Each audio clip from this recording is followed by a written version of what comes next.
تحویل هواپیماهای بدون سرنشین اینده‌ای امیدوار کننده در حمل و نقل با چالش‌هایی مواجه شده است که پتانسیل آن را محدود کرده است.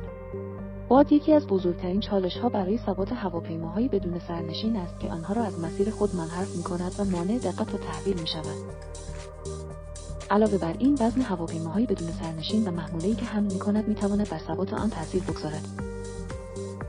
یکی دیگر از عوامل مهم عمر باتری است، زیرا هواپیماهای بدون سرنشین نمی‌توانند بیش از 30 دقیقه پرواز کنند. اما درون در حال انقلابی در تحویل با تکنولوژی توربین نوآورانه و هواپیماهای بدون سرنشین خود است.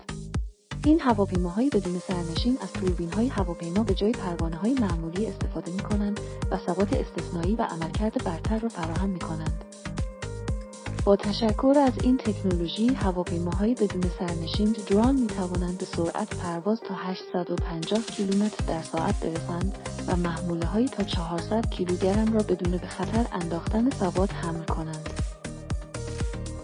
هواپیماهای بدون سرنشین همچنین در کشاورزی، زیرساخت‌ها، بازرسی، نظارت، نقشه برداری، تحویل عرضه و غیره کاربرد دارند.